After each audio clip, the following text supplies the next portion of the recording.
J'ai l'impression que s'approprier en fait ce sujet qui certes est éminemment politique et d'en faire des créations et d'en parler, c'est indirectement être acteur du changement ou plus subtilement être acteur de son temps, puisqu'on est dans la continuité en fait de cette prise de conscience qu'on a et on en fait quelque chose.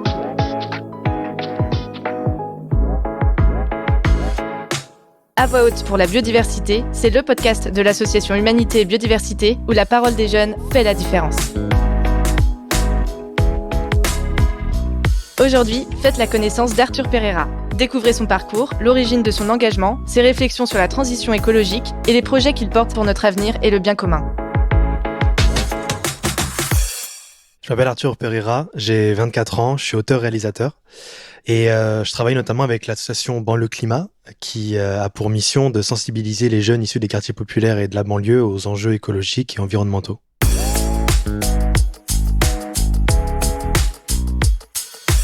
J'ai pas réellement eu une prise de conscience, un peu comme un déclic ou autre. J'ai un peu le sentiment que ça a toujours été en moi, cette conscience écologique. Déjà, moi, je suis pas non plus quelqu'un d'urbain, je viens de la campagne, j'ai grandi dans une maison où il y avait de la forêt autour de moi, donc j'ai toujours eu un rapport assez charnel, j'ai envie de dire, avec la nature, l'environnement et la biodiversité en règle générale. Et c'est au fur et à mesure, quand j'ai vu qu'il y avait des déforestations massives, on pillait les ressources naturelles et ça a aggravé des catastrophes naturelles, ce qui fait que ça bousillait des territoires entiers. Donc la conscience, elle est venue très tôt, mais l'engagement qui est politique, je pense qu'il est venu un petit peu comme beaucoup de gens, genre il y a 5 ans avec un peu le mouvement Greta Thunberg et tout ce qui s'ensuit, en tout cas ce mouvement de jeunesse, cet élan de jeunesse comme ça de ma génération à se mobiliser pour le climat. Il est venu un peu à ce moment-là, j'ai fait quelques marches pour le climat au début où ça se lançait, mais très vite j'ai réalisé que mon combat, il allait pas être tant sur l'action, il allait plus être sur l'expression. Même si aujourd'hui je travaille avec cette association qui travaille beaucoup sur le terrain, même mon travail au sein de cette association, elle est sur l'expression. Et du coup, ma manière à moi de m'engager, j'ai envie de dire, elle est plus sur cette façon d'exprimer en fait un sujet qui est encore un peu soit clivant, soit trop mal connu, et de le faire partager au plus grand nombre, quoi. Je me considère plus comme conteur. Et je pense que à chaque époque ou à chaque crise de notre civilisation, il y a toujours eu un peu les deux en fait. Il y avait les acteurs de l'histoire et les conteurs de l'histoire. Et je me sens plus utile à raconter l'histoire ou du moins à la faire connaître en fait. Parce que il y a des enjeux ultra importants, décisifs, qui se passent comme ça sous nos yeux, mais qu'on n'entend pas et qu'on voit pas parce qu'on est pris par notre vie quotidienne, on est pris aussi par nos projets, nos aspirations actuelles, etc. Ce qui fait qu'on a besoin en fait parfois de sonnettes d'alarme, on a besoin de créations, d'artistes, de conteurs finalement, qui sont là pour nous dire « Hey, ça existe, n'oubliez pas qu'en fait c'est là, et si vous ne le savez pas, ben hey, regardez, voilà où est-ce qu'on en est. »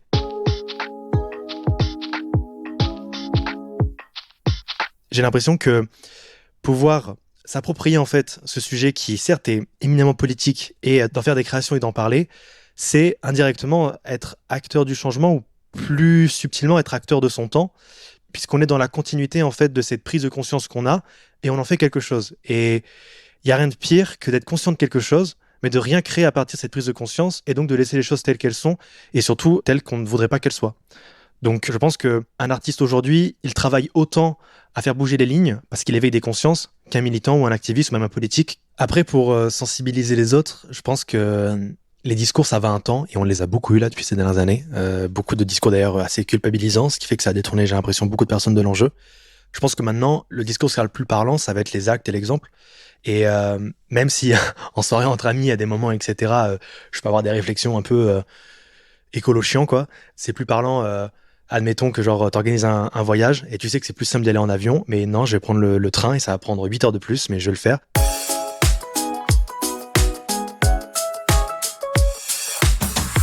Après, la nécessité à non seulement parler de biodiversité, mais surtout à devoir la préserver, c'est que la biodiversité, j'ai le sentiment que c'est un terme qui est trop peu connu de la majorité, au sens où la biodiversité, c'est le vivant, et le vivant, c'est nous. Maintenant, quand on se pose la question de la biodiversité, de la préservation de la biodiversité, naturellement, on se demande alors quel est l'enjeu le plus important. Et en fait, selon moi, la biodiversité, c'est tellement un ensemble d'éléments interdépendants qu'il n'y a pas un enjeu plus important que l'autre, au sens où si on veut mettre toute notre énergie, notre force sur la préservation, j'ai envie de dire, des forêts, ok, c'est cool, mais en fait, du coup, on va complètement exclure les fonds marins ou l'océan, qui en fait est le plus gros poumon de la planète. Et si on met tout en fait sur les fonds marins ou sur l'océan, pareil, on va exclure une autre partie. Enfin, donc finalement, on peut pas genre ériger une échelle de valeur en termes d'enjeux de défense de biodiversité. Je pense que le plus grand enjeu, du coup, il est assez éthique, il est philosophique, il est selon moi genre comment est-ce que la préservation de l'environnement, ça devient un instinct naturel chez l'homme en fait. Si nous, on prend conscience et que on axe en fait comme enjeu le plus important notre prise de conscience et cet état second à préserver l'environnement, je pense qu'on fera beaucoup d'efforts dans le bon sens du terme, quoi. Maintenant, la prise de conscience, elle est toujours individuelle. Mais en même temps, tu peux pas prendre conscience de quelque chose individuellement s'il n'y a pas d'autres personnes en fait qui en ont pris conscience et qui sont là un peu pour te l'apprendre ou te donner les clés de conscience. Aujourd'hui, on n'est plus du tout à cette étape-là. Je pense que l'obscurantisme écologique, c'est bon, l'abcès est crevé. Aujourd'hui, c'est est-ce que tu continues à nier ou est-ce que surtout tu prends juste pas le temps de te renseigner ou pire, il y a aussi des dimensions sociales et ça je m'en rends compte avec mon travail chez Banlieue Climat ou est-ce que tu crois que t'es pas légitime en fait d'en parler parce que tu crois qu'en fait l'environnement c'est un truc élitiste, c'est un truc de bobo, etc. Ce qui est souvent une grosse cause de désengagement en fait finalement.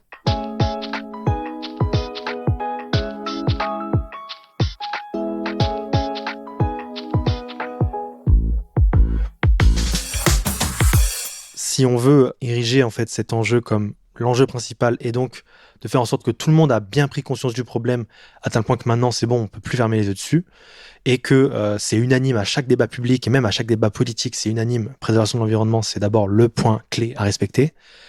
Pour l'instant, j'ai pas le sentiment qu'on peut faire plus que ce qu'on peut faire maintenant, c'est-à-dire marteler le truc. En revanche, je pense qu'il faut trouver une autre façon d'en parler parce que j'ai l'impression qu'on en parle un peu mal. Déjà parce que le discours est assez culpabilisant et qu'ensuite le discours est trop politisé, ce qui fait qu'une énorme frange de la population n'en a strictement rien à faire. Et je pense qu'il faut arriver à rendre la question climatique, la question environnementale et la question de la biodiversité plus divertissante. Et je pense que si demain, tous nos blockbusters, nos émissions et nos vidéos YouTube, TikTok, etc., elles ont en filigrane cette question de l'environnement, mais de façon subtile, hein. Je pense que ça va beaucoup plus changer les mentalités de façon large et globale que de faire des grands discours très ciblés qui sont vus par 1000 personnes et qui sont 1000 écolos, quoi. Pour bien en parler, il faut avoir aussi la bonne parole, ou j'ai envie de dire la bonne place pour en parler. Ce qui fait que si des personnes de certaines communautés, qu'elles soient sociales ou même ethniques, n'en parlent pas du tout, peut-être que cette communauté ne va pas se sentir concernée par le problème. Pour bien parler de ces sujets, il faut avoir aussi les bonnes figures de proue qui en parlent, les bons interlocuteurs. Et par rapport à la jeunesse, moi j'ai l'impression que dans ma génération, même la génération encore d'après, c'est pas tout le monde non seulement qui s'y intéresse, et aussi c'est pas tout le monde qui se sent légitime à en parler, qui se reconnaissent en fait dans le combat. Et ça, pour l'avancer, moi je travaille, comme je disais, avec une association qui s'appelle Banlieue Climat, tout est dans le titre. La mission de l'asso, c'est d'aller former en fait des jeunes des quartiers populaires aux enjeux climatiques. Et très souvent, ce qu'on se rend compte, c'est que en fait, cette jeunesse-là, qu'on pense à tort en fait qu'elle se fiche de ces enjeux climatiques, se sent extrêmement en fait à la fois attachée, intéressée et aussi impliquée par le sujet quand on leur fait comprendre en fait que c'est les premiers qui vont être impactés par les conséquences du changement climatique. Cette jeunesse-là, quand on leur fait part du problème, et surtout, c'est l'intérêt en fait de l'association, c'est des personnes un peu comme eux en fait, qui leur parlent avec leurs termes, avec leurs références, et c'est pas du coup en fait des gens qui sortent de l'ENA ou de grandes écoles, qui vont faire des grands discours et en fait du coup qui ont un vocabulaire et un champ lexical qui ne sont pas du tout leurs en fait. Ce qui fait que non seulement ils s'identifient pas dans la manière d'en parler, puisque en fait il y a une barrière de langue, de traduction en fait finalement du discours qui ne se fait pas. Mais en plus de ça, il n'y a pas une identification à la fois sociale mais aussi ethnique, il faut le dire, qui leur permet en fait de se sentir proche du sujet. Et donc avec Banlieue Climat, notamment avec le formateur et l'interlocuteur principal qui est Ferris Barkat, Ferris justement, il a ce talent et j'ai envie de dire cette arme de pouvoir parler en fait à cette jeunesse puisque c'est une jeunesse dont il a les codes. Il a les codes culturels, il a les codes générationnels, mais il a aussi en fait le code social parce que lui aussi en fait il connaît le quartier, il connaît la banlieue, il sait ce que c'est en fait les conditions de vie qu'ils ont, etc. La galère avec les parents, tout ça. Ce qui fait que lorsqu'il vient leur parler climat, en fait il vient pas leur parler climat, il vient leur parler en fait de leur vie de tous les jours. Et c'est incroyable parce qu'il y a des pépites dans ces banlieues et Banlieue Climat aide à les révéler.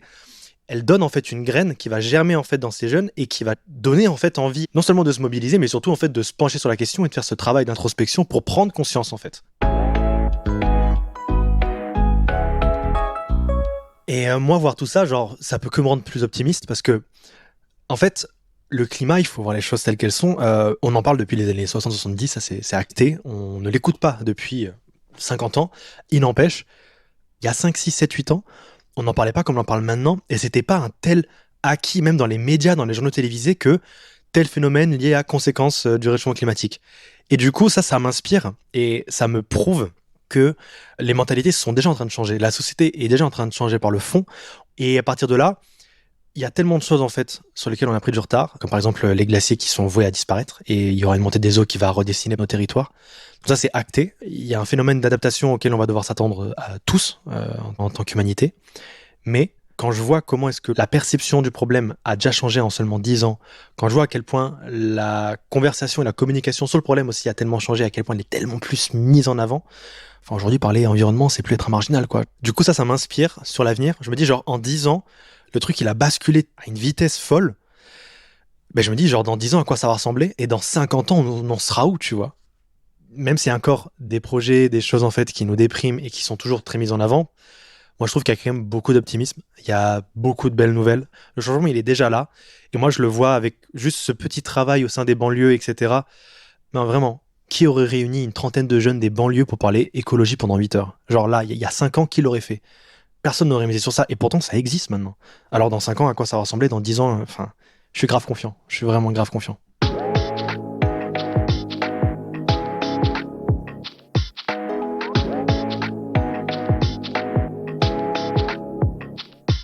Il y a ce concours Humanité et Biodiversité que j'avais vu en suivant justement des activistes sur le climat. Et ça m'avait tout de suite parlé parce que j'écris beaucoup de textes. J'avais à l'époque un format sur les réseaux sociaux où j'avais l'habitude de réaliser en fait des petites pastilles audiovisuelles où je mettais en image en fait mes textes que je portais en voix off. Et ce concours, c'était totalement la continuité de ce que je faisais à ce moment-là. Sauf qu'il y avait des textes que je savais pas trop comment illustrer. Surtout, je me sentais pas tout à fait légitime d'en parler. On revient encore avec cette question de la légitimité. Des textes sur l'environnement. Il y en avait un en particulier qui me parlait beaucoup, que j'avais beaucoup envie de défendre. Et ce concours, ça a été pour moi un peu le déclic en mode « Ah tiens, vas-y, genre, ça va être le prétexte. J'ai ce texte qui a été écrit. Vas-y, je vais en faire un truc, je vais tenter ma chance. Au moins, je l'aurais fait. Au moins, j'en aurais parlé et ce texte aura pu être dit. » L'intérêt, j'ai l'impression, d'un concours comme ça, c'est non seulement de pouvoir mobiliser en fait des gens qui, peut-être sans enjeu, sans deadline, sans aussi compétition, il faut le dire, hein, parce que la compétition aide à ça finalement. Sans ces enjeux-là, peut-être que certaines personnes pourraient rester muettes, puisqu'elles ne se sentent pas dans la nécessité de faire quelque chose, de faire un projet, d'en parler. Mais aussi avec cette contrainte de faire une vidéo qui ne dure que 2 minutes, il y a un vrai travail de synthétisation, certes, mais surtout d'essentialisation, au sens où si tu veux tout dire en 2 minutes, tu peux être sûr que tu vas rien dire. Ce qui fait que ça te force à te concentrer sur l'enjeu qui te semble le plus indispensable à tes yeux. Donc on revient justement à cette échelle des enjeux. Et ça te permet en fait aussi de davantage un peu te connaître toi en mode ok, qu'est-ce qui compte le plus selon moi? Si je dois dire un truc, c'est quoi du coup? Moi, ça m'a permis un peu de me recentrer par rapport à ça, par rapport à tout texte que j'ai écrit. Et au-delà de ça, le concours, moi, il m'a apporté de ouf. Parce que bon, non seulement j'ai eu la chance d'être récompensé par le premier prix, donc en fait, il m'a donné beaucoup de confiance, beaucoup d'estime personnelle. Surtout quand tu fais un travail qui est très solitaire et sur lequel la confiance en soi peut très vite s'étioler.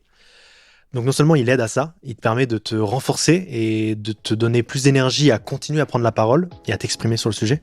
Mais surtout, en fait, ça m'a donné des rencontres et des opportunités. Il m'a permis en fait finalement de pouvoir m'engager pleinement en fait sur cette cause, sur cet enjeu, à travers mon travail, là où avant, je faisais des choses qui avaient un peu moins de sens et qui étaient moins corrélées avec mes principes.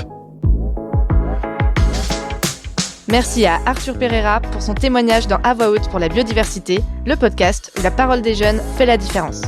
Et rendez-vous dans 2 semaines pour un nouvel épisode. Si vous avez aimé ce podcast, montrez-le sur votre plateforme d'écoute avec 5 étoiles et un commentaire. Pour agir et nous rejoindre, retrouvez Humanité et Biodiversité sur le web et les réseaux sociaux.